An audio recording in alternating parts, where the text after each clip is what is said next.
6 p.m. We'll call the meeting to order and start with pledge of allegiance. I pledge allegiance to the flag of the United States of America and to the republic for which it stands, one nation, under God, indivisible, with liberty and justice for all. Could we have roll call, please, Wayne? Mrs. Heck? Here. Mr. Beer? Here. Mr. Davis? Here. Mrs. Rail? Here. Mr. Bembo? Here. Mr. Krings? Here. Mrs. Medina? Here. Thank you, Noreen. First item on our agenda tonight is we have a special recognition. We have a Cole Award winner, Ashley Tesmer.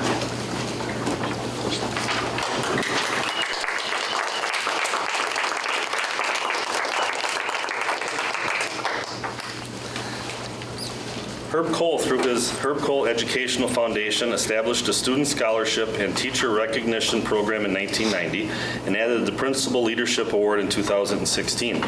Annually, the foundation awards 200 scholarships to graduating high school seniors, 100 teacher fellowships, and 16 Principal Leadership Awards, with matching grants to teachers and principal schools. To date, the foundation has awarded over $12 million to Wisconsin educators, students, and schools. The Herb Cole Foundation Fellowship rewards teachers who have demonstrated superior ability to inspire love of learning in their students, motivated others, and provided meritorious service both inside and outside the classroom. The Leadership Award recognizes the importance of exceptional school leaders who help provide successful school environments for student and faculty members. Teachers receive $6,000 with their award, and an additional $6,000 matching award is provided to their school. The district is fortunate to have a teacher, Ashley Tesmer, receiving that award this year. I think you should be reading this. Ashley Tesmer has been with the Wisconsin Rapids School District since August 2007. Ashley works at Lincoln High School in the Business and Marketing Education Department.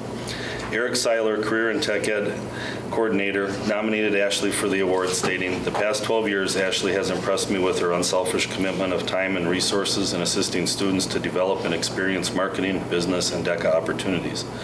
Ashley's students are fortunate to have a teacher that is innovative and excited about business and marketing education, and are beneficiaries of her hard work and willingness to take leadership roles at both the district and state level. She is currently in a leadership role as the facilities director for Wisconsin DECA's State Career Development Conference. This 3-day event involves over 2,000 students and 300 adults.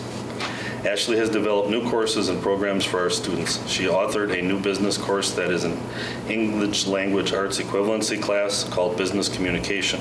She has revitalized the Lincoln marketing and business programs to add rigor and relevance to the curriculum. Under her leadership, our DECA membership has doubled in recent years. Ashley has also played a significant role in developing dual credit options with our local technical college. She continues to work with our teachers, administration, counselors, and community partners to enhance our dual credit opportunities for students. Ashley continues to build bridges with our staff and community members. In addition to her teaching and DECA responsibilities, she is an active member of the LHS Progress Committee to connect Lincoln's professional development, PLC, and one-to-one technology initiatives across all departments. When she is not in the classroom or the Wolf Den school-based enterprise, you can find her coaching the Powder Puff team, advising on where to hang the streamers for prom, or volunteering at the local neighborhood table. The board is very proud of your efforts and the positive impact you make each day for students. Ashley, congratulations on this very special and well-deserved recognition.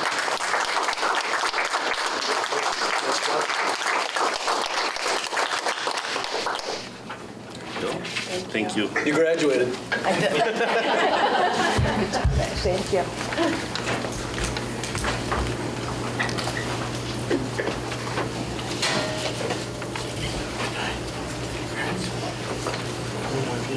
Okay, next we can move on to the minutes. Okay, I would make a motion that we approve the regular Board of Education meeting minutes of May 13th, the special Board of Education meeting open and closed of May 13th, and the special Board of Education of June 3rd. I have a comment on the June 3rd minutes. I talked to Marina already. There's a misprint on who attended. So it needs to reflect that. Which one was that? The June. Oh, I have Ann Lee still listed. Oh, I just Can I- can't, having a hard time letting her know. And on the May 13th, Troy's not listed on there as well for board members present. oh yeah, she's on there too. And I'll fix those. Okay. Thank you. Okay, Okay, we have a motion and a second to approve the regular Board of Education meeting minutes of May 13th, the special Board of Education meeting open and closed minutes of May 13th, and the special Board of Education meeting of June 3rd. All those in favor, please say aye. Aye. Opposed? Motion carries. Those minutes are approved. Do we have any comments from citizens or delegations tonight? Okay, thank you. We'll move on to committee reports. We'll start with Ed Services. Okay, thanks, John. The Ed Services Committee held its monthly meeting on Monday, June 3rd, 2019. There were 6 consent agenda items. Does anyone need any of those held up? All right, then the committee recommends that I move to approve the following 6 consent agenda items. ES1, Board Policy 365.1, Network and Internet Responsible Use and Internet Safety Policy for students, and Board Policy 365.1, Rule, Network and Internet Responsible Use and Internet Safety Guidelines for students for first reading. And what that is, Phil Bickloff, our Director of Technology, told us that since these policies were last updated, there's been a shift in the technology available to students, as well as the technology tools being utilized in the classrooms. Updating both policies is necessary to reflect current technology utilization. ES2, the proposed secondary math acquisition in the amount of $184,598 in 2019-20 and $43,859 annually from WRPS curriculum funds. Kim Akey, our math coordinator and math CII subcommittee chairperson, shared the math acquisition proposal for grades 6 through 12 that supports the recently approved curriculum. ES3 approved the proposed CTE acquisition in the amount of $90,000 in 2019-20 from WRPS curriculum funds. ES4 was to approve the Carl Perkins grant in the amount of $43,774.09 for the 2019-20 school year. ES5 to approve the modifications to the WRPS curriculum cycle to be implemented beginning in the 2019-20 school year. And with that, Kathy Stevenson, our Director of Curriculum, detailed how the CII committee chairs, subcommittee chairs, and the district CII committee have been discussing possible changes to the WRPS curriculum cycle because of concerns with the present cycle. A proposed modified cycle was shared with the committee. Although this is an extended cycle, every 5 years, core content areas would still have the opportunity to update or try new materials. The proposed cycle would also help with managing online subscriptions and elementary acquisitions. And then ES6 was the proposed changes to the elementary report cards for implementation beginning in the 2019-20 school year. And with this, during the 2015-16 school year, the Ed Services Committee and the WRPS Board of Education voted to implement a standards-based report card for grades K through 5. However, with modifications in the elementary language arts, math, and music curricula, there's a need to change some of the reporting standards on the report card. Jen Wilhorn, our Assistant Director of Curriculum and Instruction, was available to review and answer questions about proposed changes to language arts standards. And Sandy had questioned the terminology on the grade 5 report card and whether parents would understand what is meant. And it was agreed that some areas would be rewritten for better clarification. So those were the 6. Okay, we have a motion and a second to approve ES1 through ES6. We have roll call, please, Maureen? Mr. Davis? Yes. Mr. Cranks? Yes. Mrs. Medina? Yes. Mrs. Hett? Yes. Mr. Beer? Yes. Mrs. Rayl? Yes. Mr. Bembo? Yes. Okay, then we had 2 updates. First was the one-to-one implementation. Phil Bicklehoff, our Director of Technology, updated us on the one-to-one implementation in technology at Lincoln High School, River Cities High School, and Wisconsin Rapids Area Middle School. Ron Rasmussen, our principal at Lincoln High School, was also available to answer questions and offer input. A new handbook has been created to support students and their families with the one-to-one implementation. The handbook is quite detailed and offers a lot of information to families. A Chromebook Care program will also be available as an option to families to help defray costs of repairs. Mr. Bicklehoff reviewed the new responsible use policy forms for technology that will be implemented starting with the 2019-20 school year. These forms will need to be signed by parents and students every year as part of the online verification process. And our last update was phonics unit of study. Ms. Wilhorn was there, and she told us that in the spring of 2016, the Ed Services Committee and the Board of Education approved the implementation of the reading and writing units of study from the Teachers College at Columbia University for elementary reading and writing instruction. Since that time, Teachers College has published the phonics unit of study. Several kindergarten and first grade teachers have expressed an interest in using this.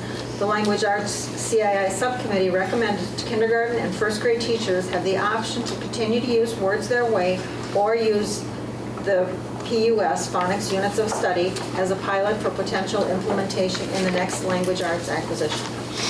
And with that, I make a motion to accept the minutes of the Ed Services Committee meeting of June 3rd, 2019.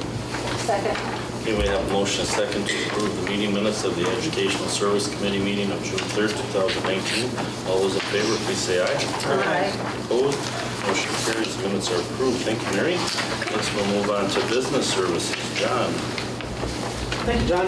Business services, we had two meetings actually on June 3rd. The first one was the annual Building Trades House Tour, which took place at 4 o'clock, and it was located at 40th Street South. And as far as, it always amazes me what our building classes do and how the houses they present or they build and then present and how well they present. I believe Terry Boers, the instructor, said this was the most, or when they had the public open house, it was the most attended public open house they've ever had in coming to a trade home's house. As far as, I'll open it up to the board members too, but as far as, it always amazes me the work they do. They again did another welding project on steps, which seems to be now a trademark type of thing.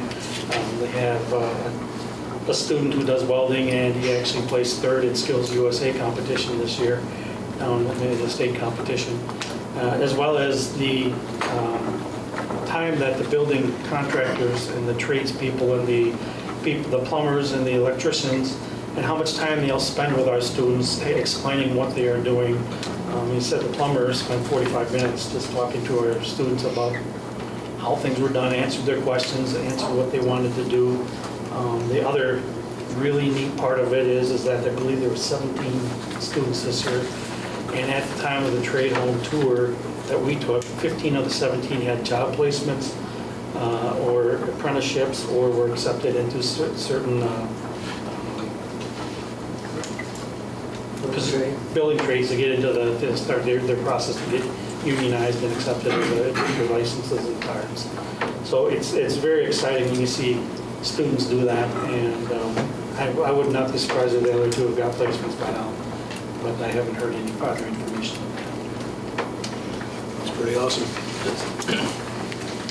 Any other comments? No, I'll echo your comments. It's always amazing to me to go through the homes every year to think that 25 years from now, those students will be able to bring their children and maybe grandchildren back and show them the house that they built when they were in high school. So that's a pretty awesome thing that they get to do every year. So Like a habitat house. yeah, Go back and look at it. yeah, pretty awesome. That's right. Okay, so then after that meeting, we came back here and services, and then services, we talked about one-to-one, and talked about one-to-one, that's also in our meeting. Our meeting was called to order at 7:34. There was no public comment, and out of our meeting, we have 5 consent agenda items. Is there anything that anybody want held out? Okay. Hearing none, the first item we had on our docket was the Chromebook purchase to make the one-to-one learning environment happen. Phil came across a heck of a deal to get these Chromebooks, so they decided, since the prices were so good and with the uncertainty of what the prices increased with all of the tariffs and the trade wars going on, it was predicted that the Chromebooks would be going up. He actually got a really sweet price at about $211 for the Chromebook and software. So with that kind of a deal, he decided to also fill up an elementary cart and get some for some River Cities, because originally the one-to-one was for Lincoln and Rams. So we did actually purchased more Chromebooks than they originally thought, but with the price, it was something they couldn't refuse.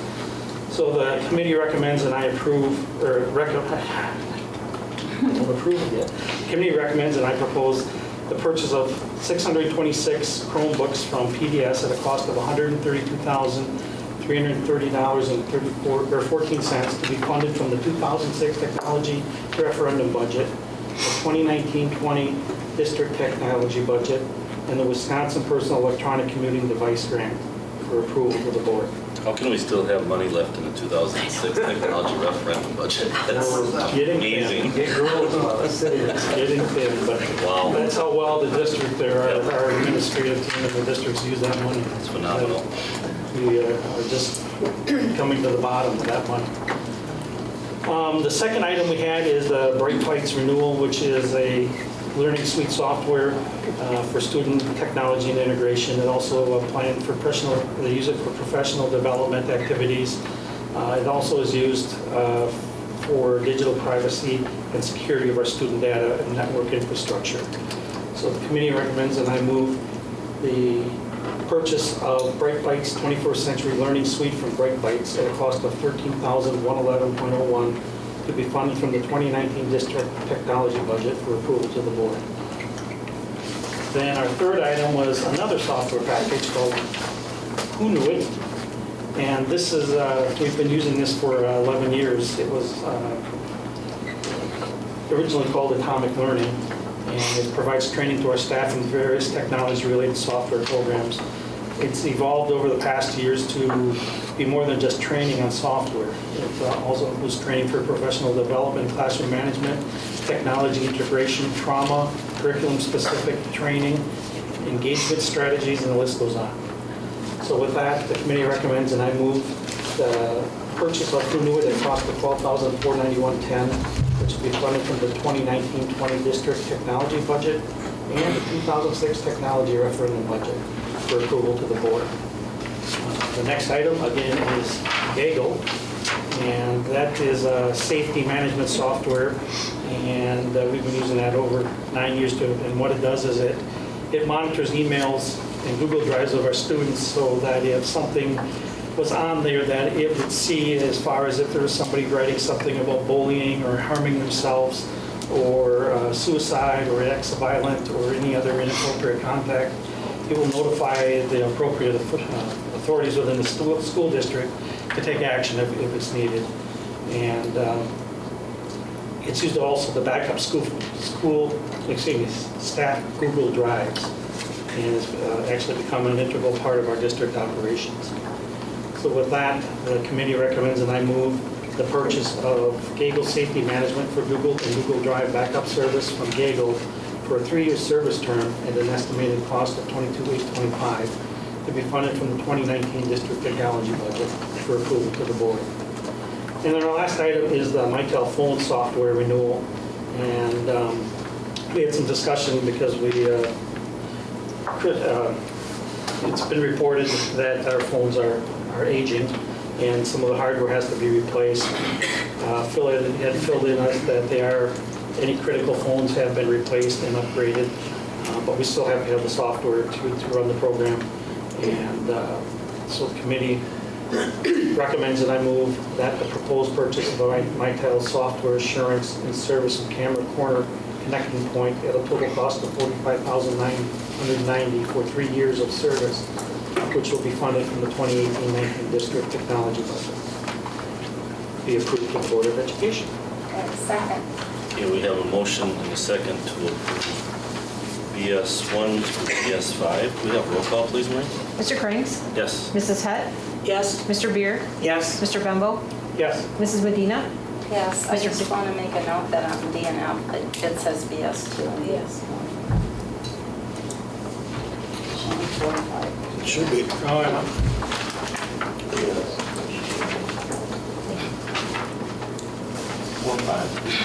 And Mrs. Riley? Yes. Thank you.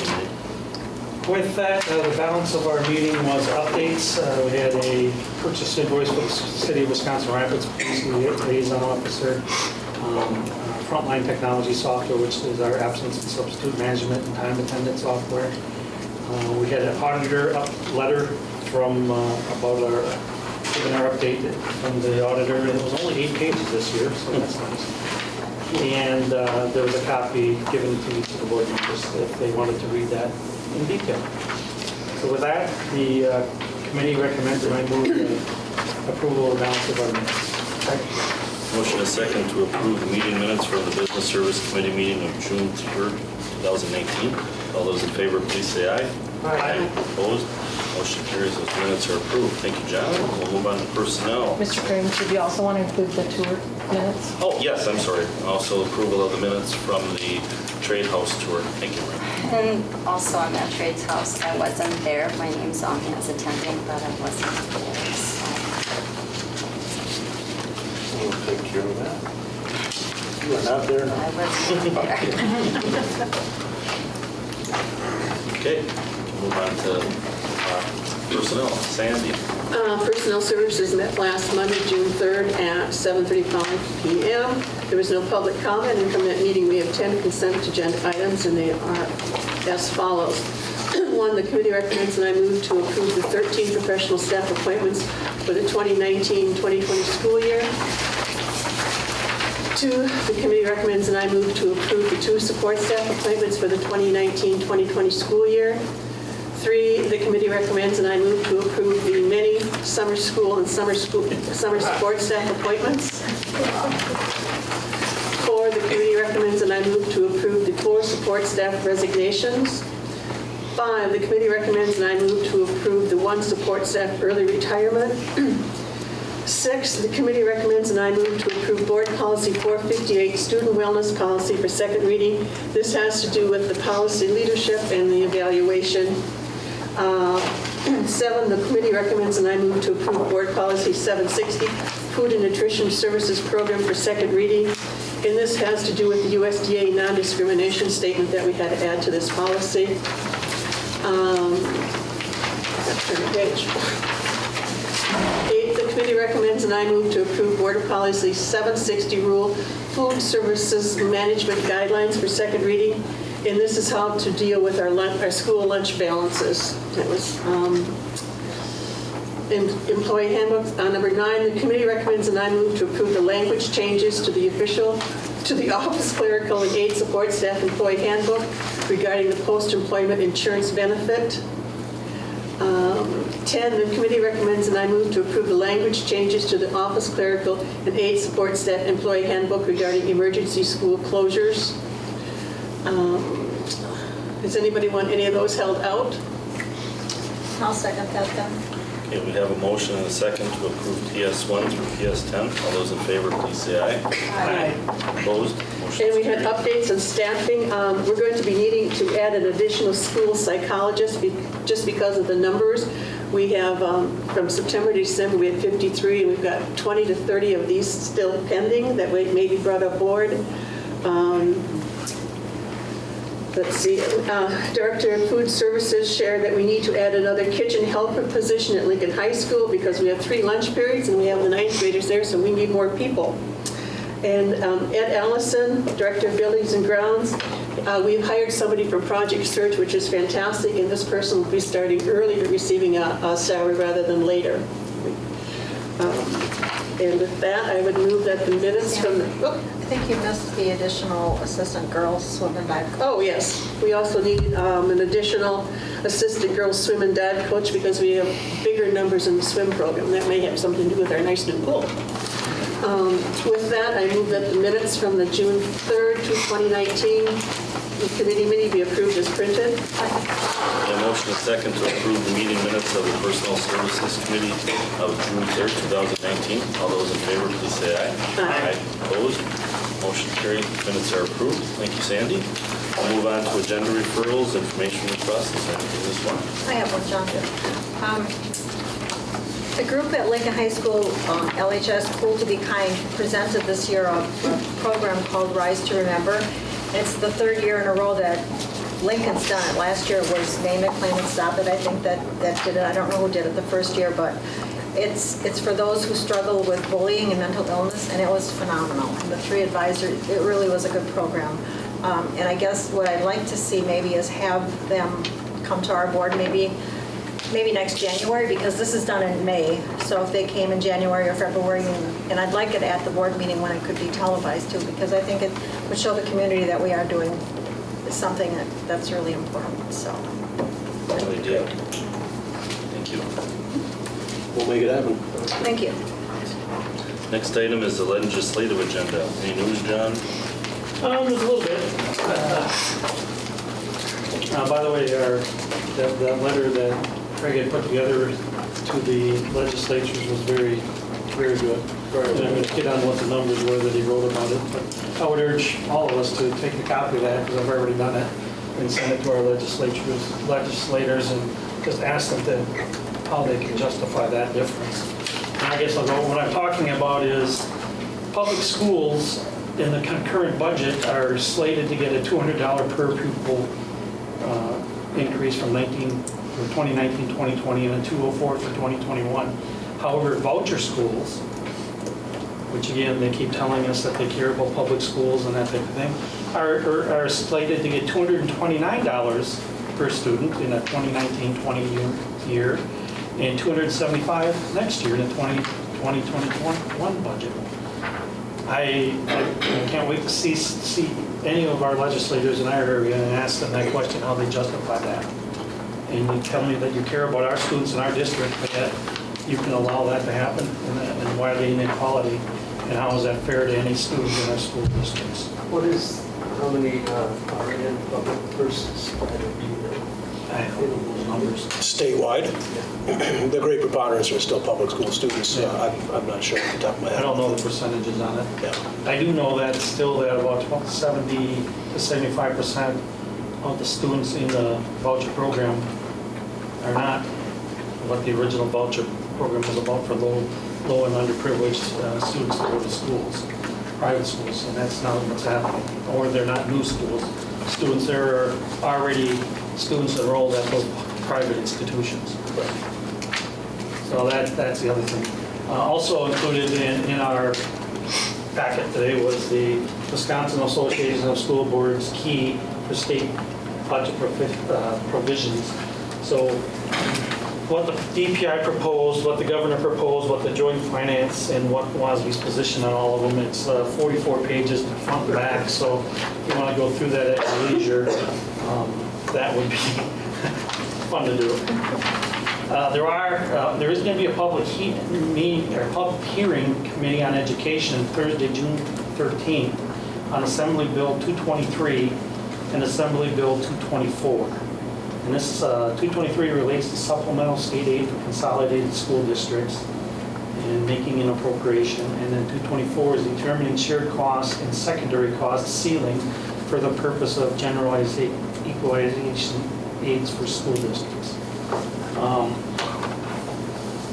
The bill on 224 is by Kitchens and Novak and Vandermeer co-sponsored it. And then there's Senators Mark Ryan, Koyenga, Nass, and Olson. And the long and short of it is, and I put my pages on my other notes here. As WASB broke it down, the effect of this bill as drafted would be to redistribute a significant amount of state general school aid away from the lower spending, lower property wealth per pupils districts toward higher spending, higher property wealth districts. WASB will be recommending a number of changes to the bill addressing this concern, including phasing in the change of the secondary cost ceiling to dampen the loss of aid for the lower spending, lower wealth districts, which I point out that Vandermeer's in on this because most of her district falls into the lower spending, lower property, which would be taking money away from her district and giving it to the richer districts in the Milwaukee area, which if you know anything about the budget, there's three tertiary funding levels and there are 3 tiers of support for districts. And some districts don't get support because they have so much money in the district that they don't qualify for support. And those are the districts that would get some of this money. So I'm not sure the true meaning of the bill, but I would certainly think we'd want to be against that and possibly sending a note to our legislatures about that, especially Vandermeer, and ask her how she's supporting this when it's going to actually affect her district not to a good degree, but to a bad degree. And other than that, there's nothing else. Thank you for your report, John. We'll move on to bills. Okay, I would make a motion that the receipts be noted and the bills be paid as printed. Second. We have a motion and a second that the receipts be noted and bills paid as printed. We have roll call, please, Marie. Mr. Beer? Yes. Mrs. Rayland? Yes. Mrs. Medina? Yes. Mr. Frings? Yes. Mrs. Hett? Yes. Mr. Davis? Mr. Bendel? Yeah. Okay, moving to new business. Item A, possible action on employee appointments, resignations, and retirement requests. You could have an additional sheet in your packet. So I'm not sure, Maureen, do we Yes. vote on each of these separately? Or They've done it both ways. It's up to you if you have anything you want voted on separately. It's up to you guys. You can take them all together for resignations, appointments, and professional staff and sports staff appointments are separate.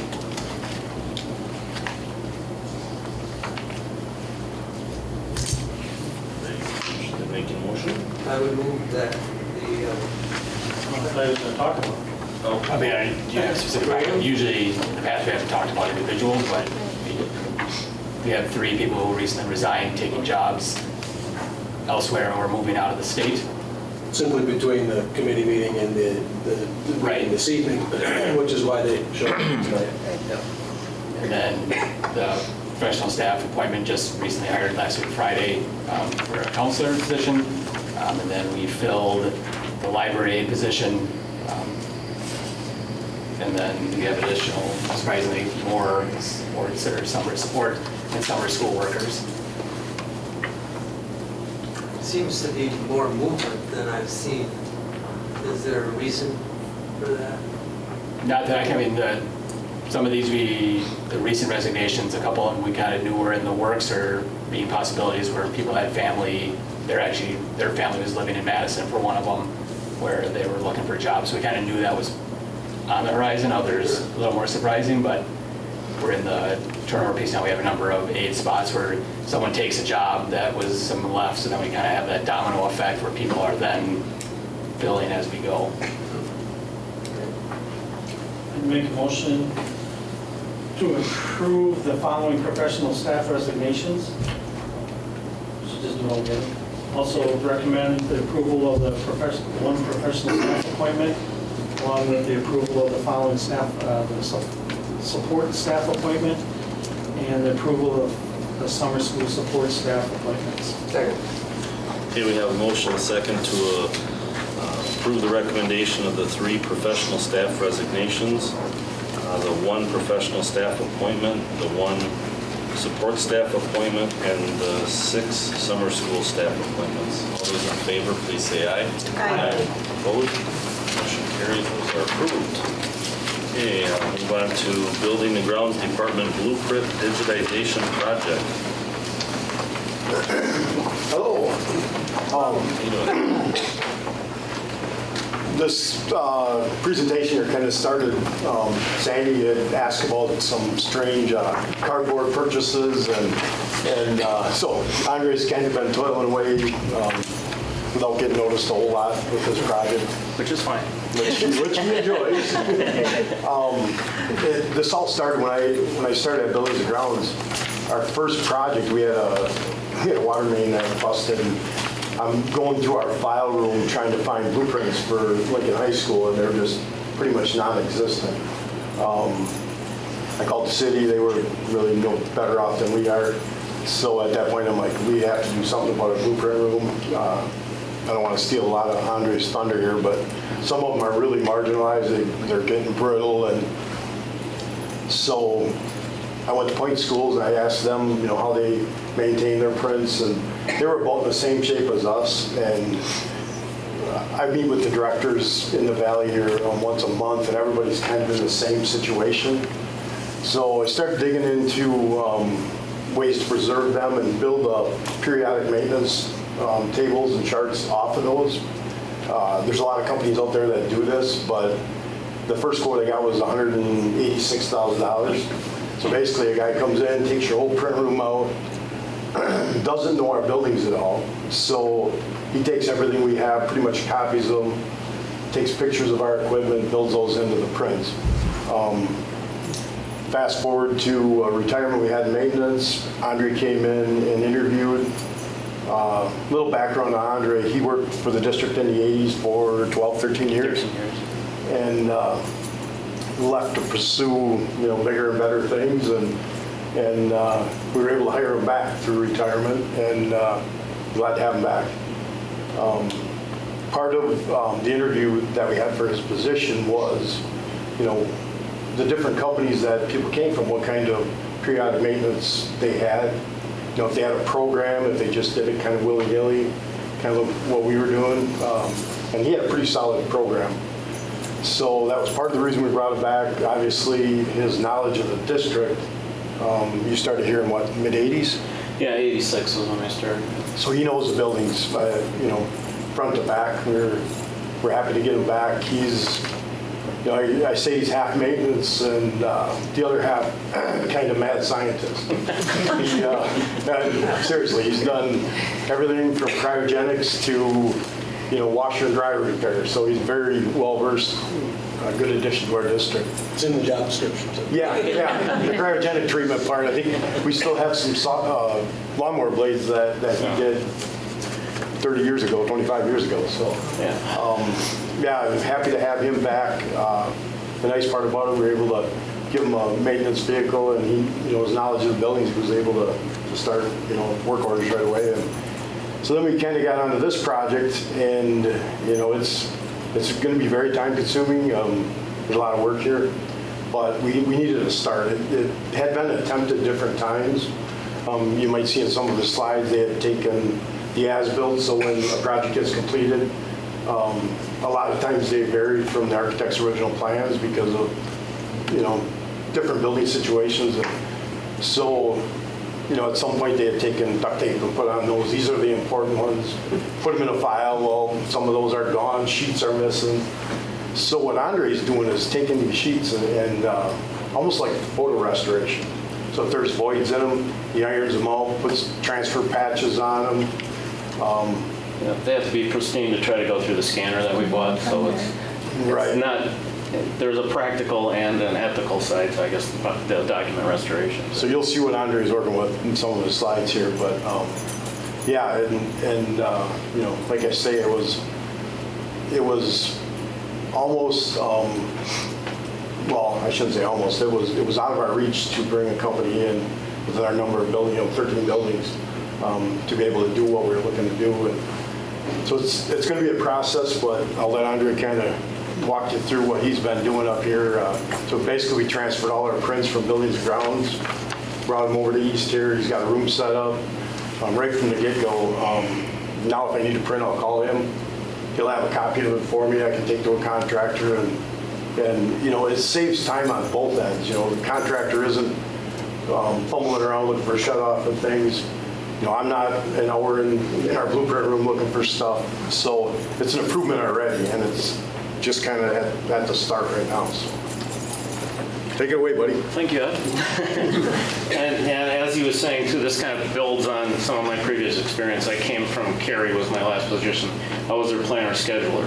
And this sort of a project is the foundation that all of that is built on. If you don't have the blueprints organized and maps of everywhere that your assets live, you have nothing to build the maintenance and PM programs into. So I had done that for them for 4.5 years, along with the asset management. So this was just kind of a natural progression to where Ed would like to go with going to an online computer system. So in any event, he wanted me to put together a short presentation on what we're doing, why, and what my procedures are. So it helps if I turn this on. There we go.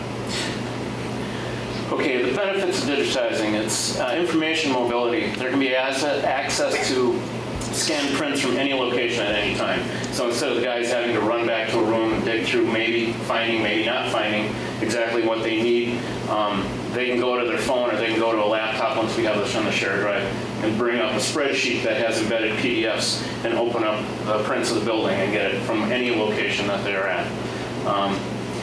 They'll eliminate the time loss for the searching of those records, and then also after you're done, hopefully they would bring them back and refile them. We don't have to worry about that. It's all digital now, so that's all in the works. Protection for the prints from various disasters. The hard copy prints are prone to fires and contractor damage if they have them and they're working in the field, that sort of thing. Once they're digitized and backed up, they'll be on the shared drive. I've got double indemnity on terabyte drives that I have up there as well, so everything's protected and stored in various locations. The analog data, the paper copies of the prints, they can be damaged and on site when they're being used. This eliminates that. What we can do is we can print out a fresh copy, give it to a contractor. They can take it out into the field. If something happens to it, it's not a big deal. The only copy that we have has not been hurt this way. And in addition to that, they can make notes and everything right on these copies. Then when they're done, we have that as-built or as-changed information. You scan that back into the system, and now we're building on the knowledge that we have, and everything is up to date. And that's kind of what that last as-built data capture will help build accurate building and site information as changes are made. So that's kind of the main reasons that I could outline as to why we want to be doing this. And then the project scope. We needed to sort and organize. Turns out there's 9,017 blueprint sheets in the buildings and grounds collection. And I have about 100 in my office yet from our new building. So those are the ones that I have. Over 10,000. There's also some in each of the schools that have what I'm referring to as built information in this program, where contractors have made notes, our maintenance staff have made changes as valve gets moved, lines get eliminated, wires get changed, things like that. All these notes are made on these building copies. As soon as we get our in-house library all scanned in and up to date, then I will start getting the stuff that Ed has, and then going out to the individual schools and bringing those in and adding those to the collection. So once scanned, file and organize blueprints for the district, maintenance for use for repairs to the buildings, provide high-resolution prints for engineers, architects, and contractors for additions and upgrades. So we're scanning in 2 different formats, which you'll see in a slide coming up here. One of those is so when we give it to the contractors, it's in a TIFF. They can load it right into CAD, and if they want to make changes or whatever they need to do, they can start from what we already have instead of having to start from scratch. So. And then the big thing is the long-term preservation of these documents and the information that they possess. So that's kind of the project scope and why we should be doing it. This is some of what we have been working with. Not quite Dead Sea Scrolls, but there are some challenges. And, so a lot of these are hand-drawn. 31 building here, those prints were done in 28, 29. Yeah. So a lot of the ink is fading. I mean, they were getting to the point where we couldn't grasp a lot of information off them. Yeah, and even with the software on the scanner that we purchased, it will do quite a bit. I can set it up so that it recognizes the ink color, and then take that information off and put it on blank, basically white paper. So you can see how yellow some of these are. If you take what it can see now and you put it on a white background versus that yellow background, it brings a lot more definition out, makes that information a lot more usable. So this is just basically a rundown of what we're doing in this process. So it's to sort all of the prints, go through all of those 9,000 prints, and sort it out into the different schools and groups. And then once you have it in those groups, there's 2 main categories that we identified in talking with Ed and everything else that I've been through previously. You want to identify the stuff that's been approved for documentation, part of the government, the stuff that you've submitted to be approved. They stamp it, send it back. So that's stuff that you want to scan and you want to have saved. And then the other stuff is this contractor information where they've made notes and changes, and you want to make sure that's in your system, so as you go out to service things, you're servicing what's actually there, not just what was actually drawn originally. So after that, you evaluate the print set so that it can be placed in these scan groups of the government documents and the as-built. And there's an example of each one. You can see the notes the contractors have made on that electrical print on the one on the right. That's all information that helps us when we go into a building to make some service. And then Ed's another thing, if he gets called and says, hey, where's your government documentation on these prints and things like that, those are the ones that are stamped by the government or the state when we send it in and it comes back. So we're capturing all of that. Record the sheet index information for off the title page for each sheet, and then place it into a spreadsheet that holds all of the information for each sheet in a set. Now what this does is, once you get them all scanned and you get them in folders, it's no different than having a pile of papers in the corner. You have to be able to access it and you need to know where it is. So this is basically kind of a legend. So you can go through and filter these spreadsheets and go, I'm looking for electrical prints. You can filter by electrical, they'll bring all of that information up and tell you where those are. And then we use this spreadsheet basically to build smaller spreadsheets, one for each school, and we embed PDFs right on them, and those are the ones that go on the shared drive. So it's a beginning process to all of that. You can see why it would cost us 200 grand to have something like this done. Yeah. And they wouldn't take the care that Andre. Well, Trust me. yeah, I did spend more time than I did in my previous position because we have a lot of prints that are in a lot worse shape than some of the ones I dealt with. So fortunately, the Library of Congress and Illinois State has some wonderful YouTube document restoration stuff. So I spent quite a bit of time. Interesting video, I'm sure. Oh yeah, but you can see some of the stuff that I went through. I actually brought a garment steamer in from home because they recommend to try to get some of this stuff, once they've been rolled up like this for 30 years, to try to get them to lay flat. It's almost impossible. And they recommend hydrating them somehow. Now they have plans for big tubs you can build with bricks and you put them in water. And then I ran across one site where the guy was actually using a steamer. I thought that's awesome because once you steam that, it allows the fibers in the paper to release and then you can get it to flatten back out. So I found out it worked quite well. I set up a tripod up there, and the ones that are really bad, I hang them and steam them. And then on the right there, you can see where I've got some weights and some boards basically.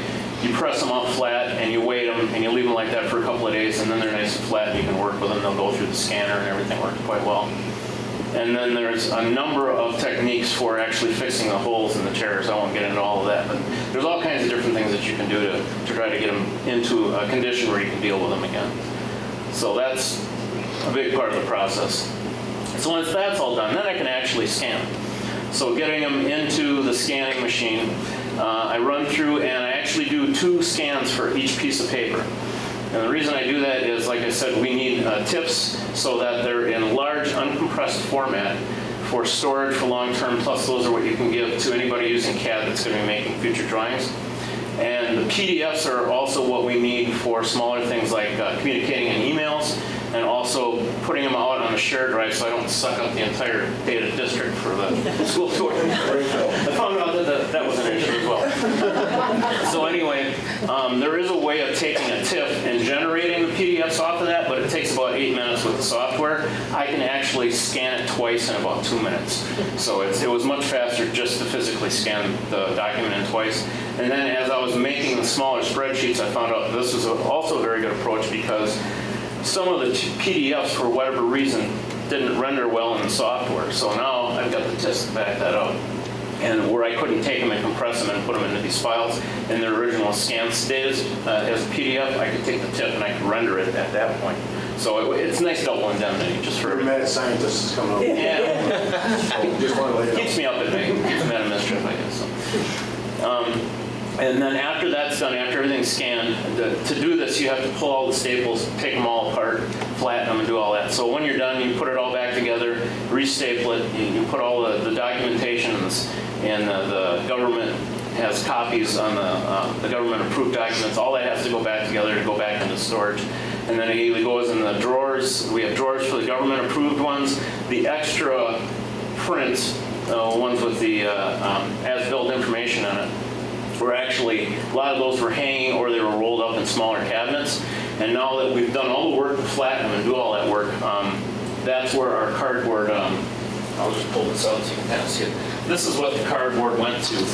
They used to be able to purchase a large format file folder like this. They're no longer available. And when you could, they were about $15. These are much cheaper to make in-house. So we're making those too. Yeah, it was something that we had to come up with some way of more securely storing them and not losing all the work we did to initially flatten them. Between the 2. Yeah, so you take the rubber bands off the side. The original, the ones for $15 have Velcro and they're very slick and all that. But I made do with rubber bands. It's been the lab. Yeah. So once the physical copies are put away, then these are the 2 spreadsheets I was talking about. There's a master data file spreadsheet that has all the information for everything that's done. So If you look on the one on the left, there's actually a tab for each school, and that will refer you to the large 4 terabyte drives that have all the files and large format stored on them. So if you had to find something that was located in one of those, you could use that, filter it down, and that would tell you where to go to find it in the digital format. And then what I do is I make a smaller condensed version, which is the spreadsheet on the right. I take an Adobe Acrobat Pro and reduce the size of the PDF small enough that you can see in the third column there's a bunch of icons there. So when you open that spreadsheet, you can look and find the prints you want electrically or whatever, but when you click on that icon, that is actually the PDF. So you'll get a copy of that, it opens right up, and it's small enough that you can do it on a phone and a tablet. So that's what gives us our versatility as far as being able to Created all that software yourself? It's just spreadsheets. It's all out there. I mean, you can write macros and put inside of it, and that's basically what I did. I did some of that in my last job. My lovely assistant. Right? Yeah. Excel. Yeah, so my partner here is an accountant and stuff, so she's got some background knowledge for me, so she helped me with a lot of this. But so anyway, this was the big thing was to get it out on the shared drive so that it was usable. And, aside from the protection. So this allows us to do that. So then the last real step in my process is then, it's just a picture shows all my backup drives and everything, which have become incredibly small now. What you're looking at there is about 14 terabytes of storage in those 4 drives. And that's larger than we have on our shared drive system at Lincoln, I found out at the moment. So in any event, that's pretty much what I have. And then it's just, this is the information on those folders then. So it costs about $15.85 for, you can see a picture of the large ones that I was pursuing initially. Those were no longer available. So we bought the fan-fold corrugated sheets. I cut them on one edge all the way down basically, and I make large folders out of them. Then made a little jig where you cut the rubber band holes out of it, and it ends up costing about $8.75 per folder. So, but it worked out quite well, I think. So then, I think it's back ahead then.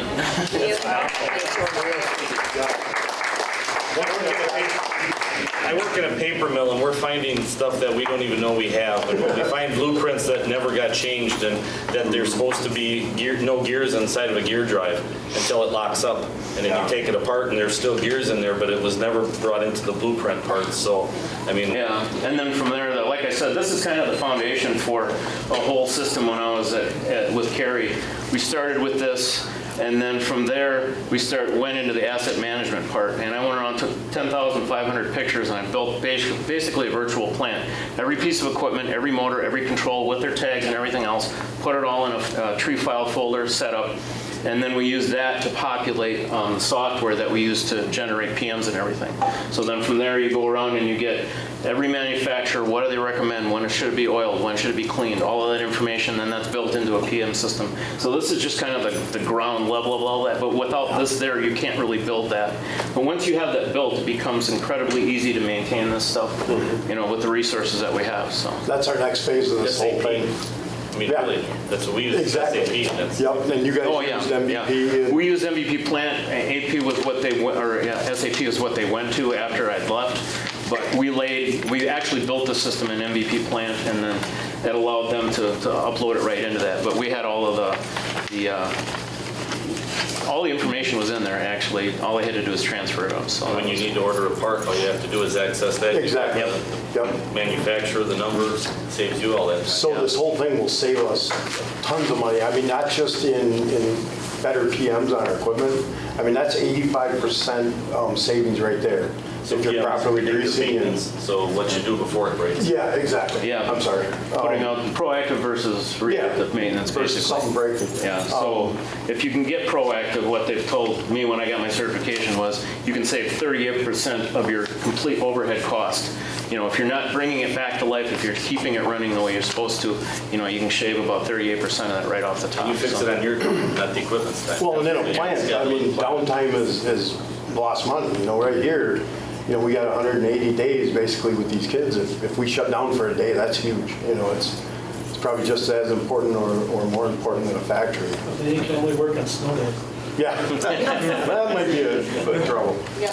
I'm just, first of all, amazed at the number of blueprints out there. Yeah, I just have about 100 too. I guess 3,500. I guessed about 2,000 when I first came in, and I when he requested I do this, I thought, well, I haven't actually done a real count. I should really do that because, it should be one of the things I should know. Sure, I knew Yeah. what everyone was. Yeah, but when I got through and I got everything counted, it was like, wow, that was considerably more than I thought just by. So when you're stacking them into buildings, how are you attacking it? A building at a time, or? Well, that's a good question. Initially, that's what we were doing, and then A month later. Yeah, well, the Akita Box Right. project that he brought me in to listen to what the guy was asking, and we could put some requests out there, try to delay the format for that, and that's the PM and work order system. At that point, what they will do is they will take existing blueprints for the schools and they will build pin maps for all the different Piece of equipment. and the infrastructures. So the electrical, the plumbing, all those different things, all the constituent components involved with that. They'll give you a map on a laptop or on a pad, and you can touch a pin and bring it up for this system and that system, but they needed those blueprints. So I thought, okay, instead of going through, I think at that point I had Washington and Woodside completely done, and I thought, well, Because we're working on those two this summer, the HVAC. So those two Yeah. schools are completely done? those two schools are completely done. Yeah, so then I changed what we were doing instead of trying to do an entire school and sort it all out, because for every school, there's probably 12 different kinds of sets of prints.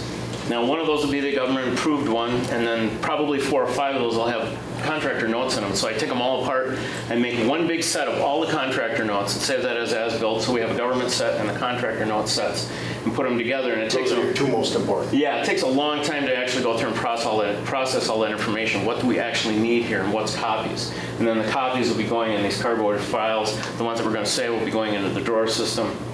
And it worked out well that way. But I thought, well, what we should do, instead of doing an entire school, if he gets a chance to pull the trigger on this, we should have every school at least a couple of prints. So now I'm doing 2 prints for each school, getting everything populated, and that helps the guys service-wise too. So now, hopefully by the end of, probably not this coming month, or not this month, but the coming month, I should have 2 blueprint sets for each school. So that will give them, I'm trying to do an old kind of as-built back when the school was actually made, and then picking out one from the most recent remodel so that there's some more, so, because there's 2 kinds of searches. You're either looking to see what's there and you want to change it, that would be the remodeled one, or you're looking for something you can't find, and that's going to be when the school was originally built, what's buried in the archives, so how did they do it, where did they go, so that helps, them find that kind of thing. So I'm putting one of each of those in, and when I get that done, then I'll come back in and then I'll finish going through everything for all of the schools, so. We have probably an emergency a week here. I mean, last week it was, we had a sewage pump down the basement in the tunnel that you happen to be down Well, for yeah. something else. In addition Found to and- all of this fun that I'm doing, I also take care of most of the work orders for this building, because it just made sense. I'm here already anyway. It's all background. It's all service stuff that I do. So I set my room up. One bench was what my work truck would have been. So I have all my tools up there and everything. So the custodians will come up and get me, or whoever, and I will come down and service the building and stuff. So yeah, they. Buzzer was going off, Phil was saying. Yeah, what's that buzzing noise? And we thought it was a transformer or something. Well, searched it out and got down in the lowest level of the tunnel, and here it was the alarm for one of the septic lift pumps that, it was going off because the pump system had failed the float that turned it on and off. So yeah, it's just that kind of stuff. But now you need the pump information so that the contractor can come in and do the pump replacement and stuff like that. So we're on our way to getting it. So this is, it's going to be quite the process, but eventually, the amount of money and time that this is going to save us will be incredible. If you run out of cardboard, come on back. Thank you very much. You get it all done, Yeah. and your system all set up. What prevents them from saying, no, you can't use that next year? You have to move to this different program or this different software. Well, that's the nice part, because all the other ones I looked into, there was a software maintenance that came with it at between $5,000 and $10,000 a year. And our former superintendent, when I told her it was $180,000 a year, about $12,000 a year to maintain this thing, she's like, and I agree. It was. That's crazy money. This one, if you built it in a house. So that you can access it. Yeah. Spreadsheets. Right. Well, yeah, and the foundations, like what I'm doing here is all just Excel spreadsheet based. It'll be around probably forever. They'll upgrade it, but it always retro talks to the older versions and things like that. And all of the initial data that we're collecting is all going to be in these formats. It's ours. Yeah, so if we do start using somebody's software package, everything that's in there is coming up from these platforms. So it's still there. We're not really losing anything. We're not losing that effort. And in worst case scenario, we can run off of spreadsheets, and I can write a program and access if we need to. We can import this into an Akita box or, maintenance services. There's 100 different companies out there doing this. But this information by us doing it is going to be ours. So if they outprice themselves, we go somewhere else. I kind of envision us probably building this on our own all the way up. Because we can do it. Basically take a picture of each piece of equipment, put a QWERTY code on it, or asset tag it. Like Andre says, and it's a direct link to most of your service manuals. Even on our older stuff is online, so you can find it. But that's going to be super time consuming. We have about, just our major equipment, about 3,000 pieces of major, what we've identified as major equipment. I'm working on getting a life cycle on that through a mechanical contractor, so we know what replacement costs are. We're having vibration analysis done right now on those big pieces of equipment, stuff that's critical to operations. That's all something we're going to put into this. So it's really going to have to be tailored to our district anyway, versus somebody taking and just plopping everything in their system. So I don't know. We don't know what the end result's going to look like quite yet, but we're still You looking got at a it. place to start. Exactly. This is probably 75% of the work on this whole thing will be what Andre's doing right now. This is absolutely remarkable. Impressive. Yeah, thank you. Very impressive. Think of the last part. One thing that I didn't mention about Andre, he worked here. He's kind of sandwiched between some other endeavors, and when he came back, he was here a couple months, and he said something that really struck me. He's like, I'm back home again. So that's why he is invested in this. I would go batty up in that room in like a day. What he's doing, that's not me, but he's been at it and hasn't went berserk yet. Yeah, there's a little of the Big Bang Theory Sheldon. Yeah.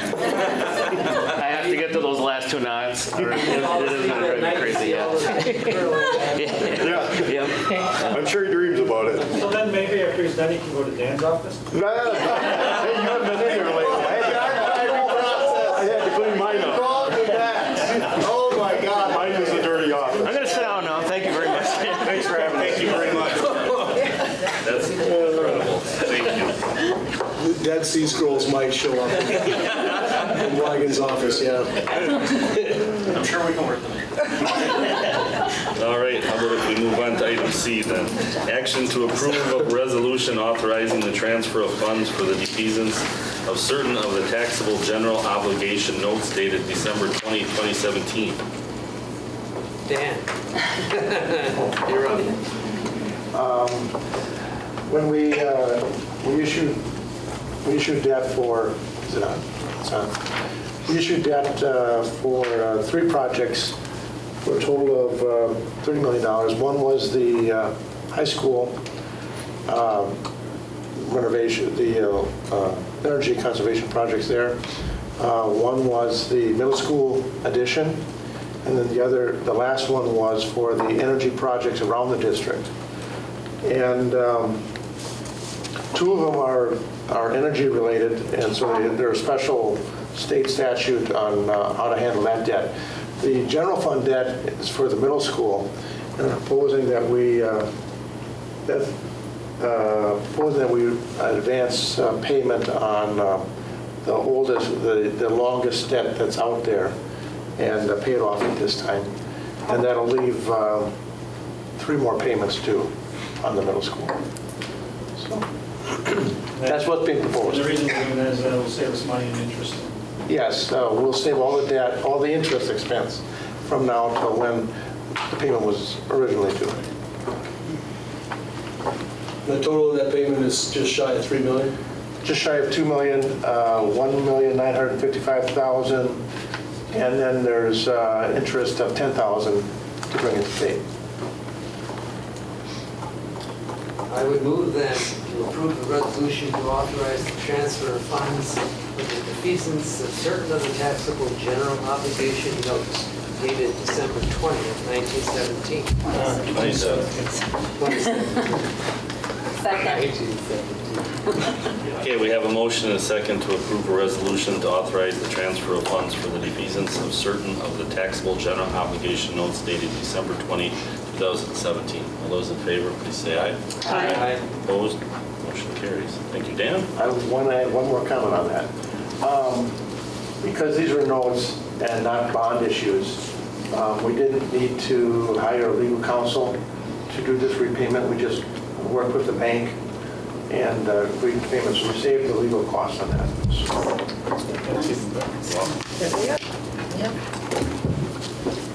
Another example of employees saving money. Love to hear that. Thank you. Item D, due to recent inquiries, the administration would like to hold a discussion with the board regarding the potential sale of district property and the board's position and/or attitude regarding such sales. Yeah, so there was a couple of recent inquiries with respect to property that the district owns and whether or not we might be interested in parting ways with said property. And me being new, and I don't think the conversation has come up in the last several years, I wanted an opportunity to gauge your opinions with reference to whether or not selling some of our property that there's interest in is something we even want to entertain. And if it is, then I would argue we need to develop some kind of process by which we do that, because it shouldn't just be a phone call saying, I want to buy some of your property, and then we sell it. There should probably be some kind of public manner in which that is undertaken. There was a parcel that was discussed over by Rams on the opposite side of Gaynor. Is it? No. It's on the opposite side of the road from where Rams is. It's still our property, and the houses are on Gaynor. And so it's our property in that back area. Furthest west of our property. By the soccer field, track, that area back there. Dan and Ed already went and looked at that, and because of the size of that parcel, it just doesn't make any sense to part with small, these would be little tiny segments of that. And then there was another request that came through John, actually, in an email that I forwarded about a gentleman that was wondering about land adjacent to Vesper Elementary, the open field that's contiguous with Vesper Elementary. And we have land in other areas, of course, as well. Not tons. I mean, it's not like we've held on to land as an organization for many years and are, land barons or something like that. But the point being is that, is the potential sale of district property something that we want to entertain on a case-by-case basis? Should that conversation come forward?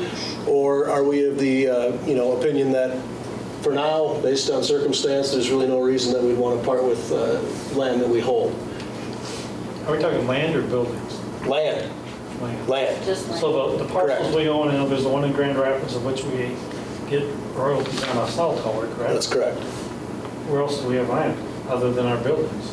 Well, Do we have any other open parcels? Well, like at west, I mean, it's Yeah. all that property. But it doesn't make any sense if it needs sport field expansion or anything like that. well, and River City's high school is on 12 acres, so that's technically land, and Vesper is adjacent to this parcel. Is that an acre, Ed? No, that's about 18 acres. Oh, that big? Yeah. Well, so there you go. But aside from that, I mean, we don't really have, Okay. The value is in the land. The buildings aren't real, youth school buildings aren't real attractive. They're expensive for, even if you looked at like childcare centers, stuff like that, there's really not much of a market for youth school buildings. The land, however, buildable land is, they only made so much of it, so I don't, the land at Rams, it would be on the south side of Gaynor, but the northwest corner of the property, and it would make our property line irregular. We don't use the land right now, but, potentially for cross-country ski trails. When we mapped our cross-country ski trails out, we were actually over in the neighbors, so we've reconfigured them some. So yeah, our land is used, believe it or not. I know several years back, somebody wanted to buy some of the Washington School of land along that street. They use that as classrooms, so I mean, they have trails through there and maintain it. And so I guess as far as if it made sense and it's of value to the school district, I mean, the only one that really would, the two parcels that I would think would be Vesper and the parcel in Grand Rapids. You know, that one was originally for at one time for a larger middle or elementary school. That was the plans for it. Our population is pretty much stabilized, Yep. and I don't think it's going to change. The odds of us building a new school in the foreseeable future are pretty slim. I did want to comment, you mentioned the Washington, that's an example where we had the property to the northeast, and it wasn't being used, but all of a sudden they wanted to expand soccer fields, and they cleared that. Without that land, we wouldn't have been able to do that. Right. And it's probably a similar situation at the middle school at some point. Yeah. We'll want to clear that. As far as it makes no sense in any active school.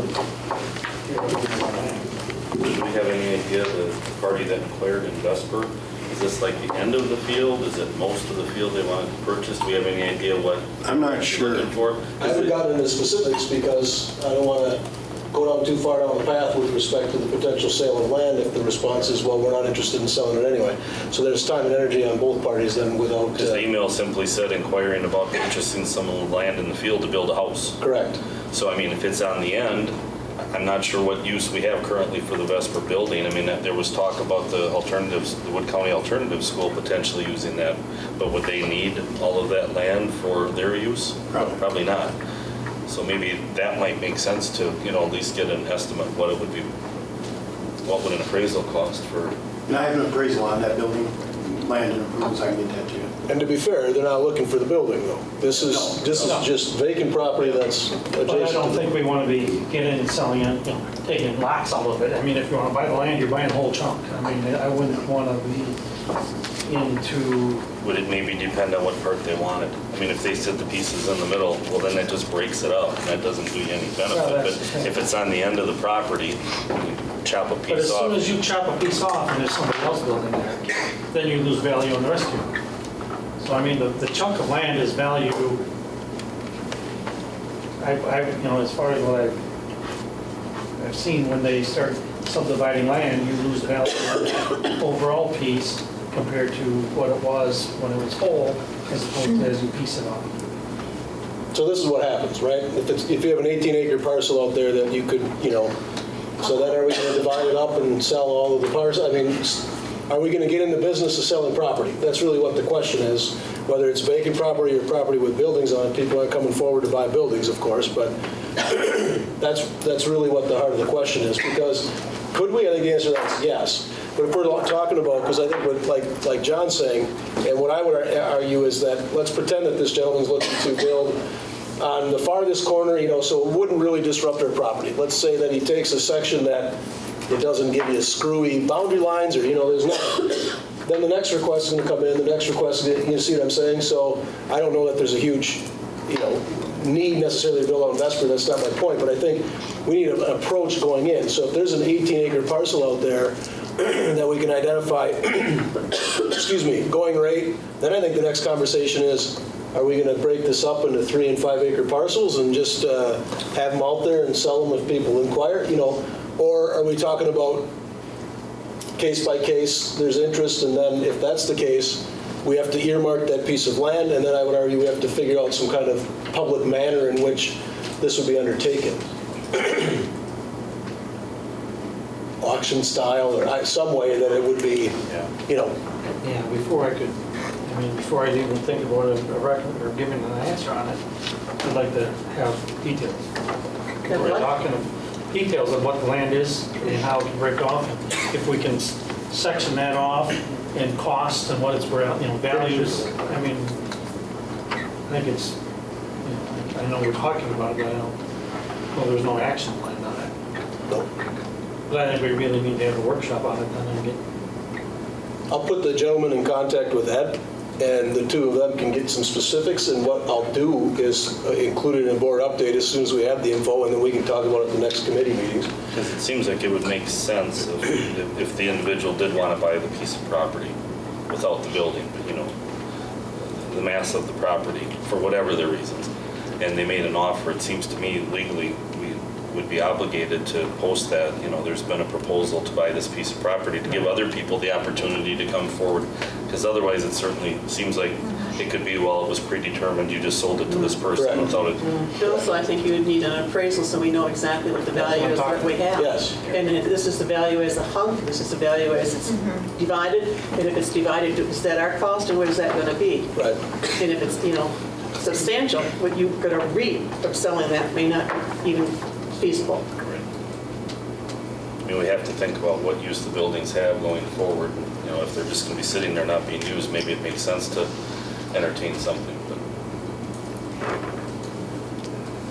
I'll get more info for you. Okay, thank you. Okay. That's the end of our agenda for tonight. We have a closed session meeting in C when we're done here. And then we have a budget hearing meeting on June 24th. With that, we're adjourned. Thank you, everyone.